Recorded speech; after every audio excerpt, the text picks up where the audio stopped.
Hey everybody, and welcome to Vlogmas day number 23. Today I thought I'd do something a little different and answer some questions that I've been seeing in the comment section, and I've also asked people to leave questions they might have in yesterday's Vlogmas, so thank you to everyone who did that. So we'll go ahead and get started, and the first thing I'll start with are the labels I use for my bags.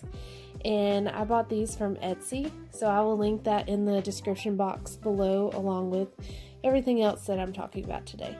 So these are wooden tags and they are 2 inches by 1/2 inch, and I just rivet these on, and I think these were a great investment for my bags. They weren't too expensive and they don't take too long to get here.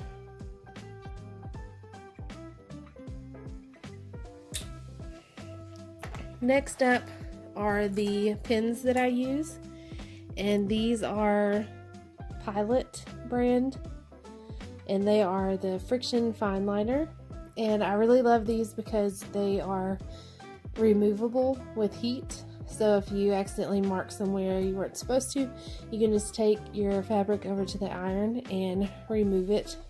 And they're also erasable. I guess this part is the eraser.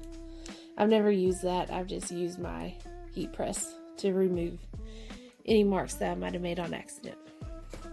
So next up is the double-sided tape I use. I got these from waywack.com, or however you say it. And it's the double-sided leather tape. And I have 1/2 inch and 1/4 inch. And I love these. I think they are essential to bag making. Next up is the seam ripper that I use, and it is a surgical seam ripper, which I probably won't go back to a normal seam ripper again. I just love the way this one rips. And this is a Tula Pink, and I bought mine from fabric.com. And I had some Tula Pink snips, but they broke on me, and I have some ordered.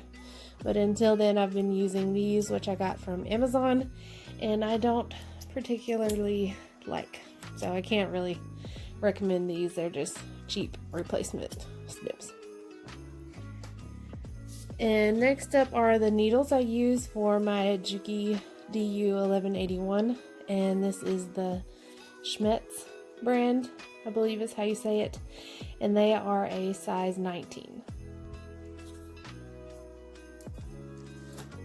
Next up is the starch that I use, and I try only to use this if I'm using a piece of fabric where it was folded on the bolt, because I know those are hard to remove, and these remove it like it was never there. So I just bought a spray bottle of it at Joann's to try it out, and I really liked it.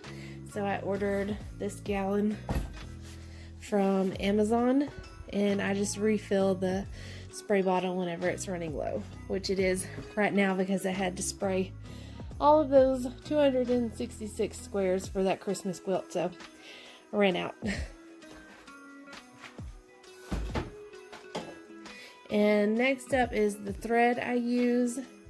This is the thread I use most frequently in black and white and navy, and there's also gray. This is from waywack.com too, and it's the SunGuard bonded polyester Tex 90, and I really do love this thread. I think it's a little bit thicker than other Tex 90s that I've used, but they only come in just a handful of colors, so that's why I have this one from Sunny Sewing Supply, I think it is. I think they're out of Dallas, and it is also Tex 90 bonded polyester, and I do like this. It's a little bit thinner than this thread, but you get so much more for your money.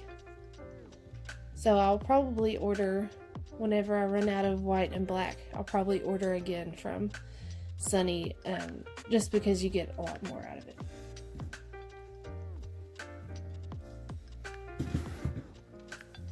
And I know I had somebody ask about my bolt of Decaville Light, and this came from Walmart.com. You get 17 inches and 10 yards on one bolt, and I believe it was like $39 maybe for this whole bolt. And then that's also where I got my Decoville Heavy from. And it just comes on a smaller roll. It doesn't come on a whole bolt like the Decoville Light does. So now I will talk about my rivet press.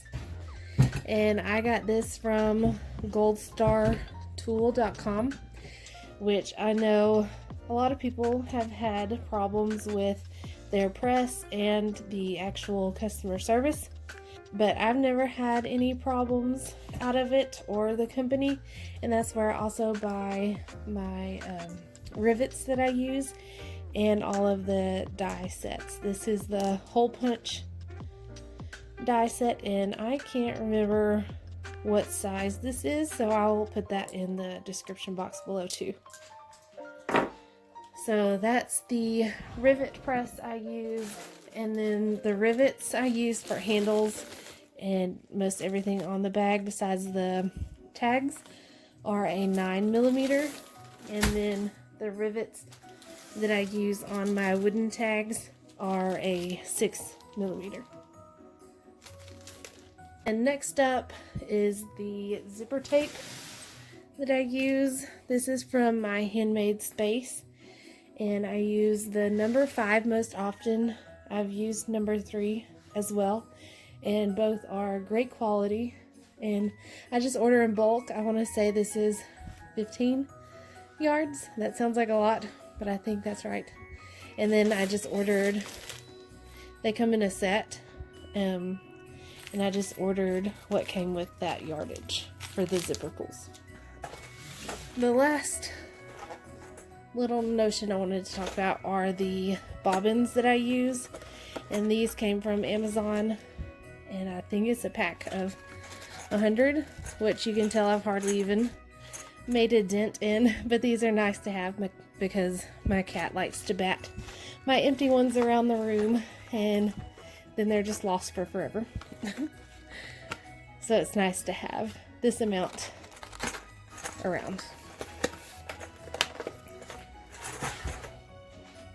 I'll go ahead and talk about the waterproof canvas that I use. This is the black waterproof canvas from Fabric Wholesale Direct, and this is all of the waterproof canvas that I have left. I placed an order on Cyber Monday, and I still haven't received it yet, which is kind of a bummer, but this will hold me over until it gets here. And I ordered the same 4 colors that I've used previously, which are ivory, teal, and black, and gray, or silver. So I'm expecting that any day now. So now I'll go ahead and talk about the heat press, which I've seen quite a few comments on. This is a Singer brand heat press, and my husband ordered it for me for my birthday a couple of years ago, and I have loved it ever since. I hardly ever use an iron anymore. And this can also be used as a steam press, and this is where you put the water in, and it comes with a little container with a spout, so you can put the water in pretty easily. But I have had some accidents with interfacing and fusing it to the top instead of the fabric. So that's why I ordered these Teflon sheets from Amazon, which come in a pack of 3. And I want to say it's around $10 or less. And I have loved having these. They've saved me from interfacing the top of the heat press, and also have saved quite a few pieces of fabric. So I highly recommend these Teflon sheets. So now I will talk about my machine, which is a Juki DU1181N with a servo motor, and that's a walking foot. I bought mine from Steve at sewinggold.com, which I highly recommend. He was great to work with, and if you have any questions after you get it, you can just send him a message or give him a call, and he is more than happy to help. And I bought mine unassembled, so it came with a DVD of instructions on how to put it together, and my husband helped me put it together, and it did not take very long at all. So I would highly recommend buying from Steve at sewinggold.com, and I believe they are based in Chicago. So there's that, and then I also have a LED strip here that I bought from Amazon, and it just turns on with the little toggle switch.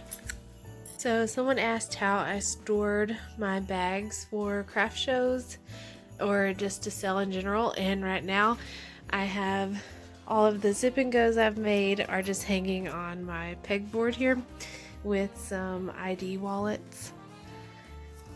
I had taken pictures of these to post on my Facebook page and didn't put them back where they're supposed to go, which is in a Rubbermaid tote that I keep all of my bags in, and just fill them with some empty bags, like Walmart bags, just to help them keep their shape.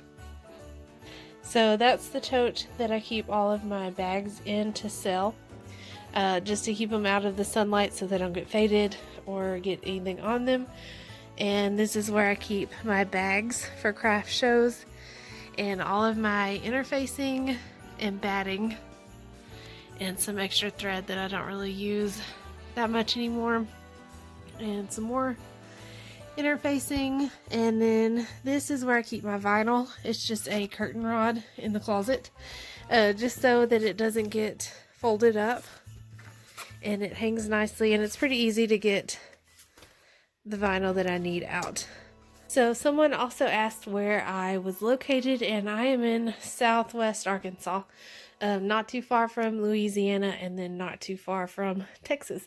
So that's why I have such a country accent that I'm pretty embarrassed of, but I try not to talk as country as usual, if you can believe it. I wanted to talk about the backdrop that I use. It's just tacked to the wall. I need to find a better setup, but this works for now. But it's just a vinyl sheet that is a photo backdrop that I ordered from Etsy.com, and it's a 5 foot by 5 foot piece, and I just roll it up out of the way whenever I need to cut fabric, and that's what's working right now, but I would like a better setup. So I also noticed a comment on yesterday's Vlogmas about giving advice on how to make bags look professional. And I will say that all of my bags are far from perfect. I make mistakes all the time, as you would have seen if you watched the videos on this bag in particular. But my advice would be to just keep going and don't give up. It takes practice, and like if you sew a seam wrong or something, there's nothing wrong with seam ripping and trying again. So I would just like to say thank you to everyone that has subscribed and commented and supported. I really do appreciate it, and I hope that you've enjoyed Vlogmas as much as I've enjoyed making these videos. So thank you so much for watching, and don't forget to subscribe, because tomorrow will be the video on the necessary clutch wallet. So thank you so much for watching.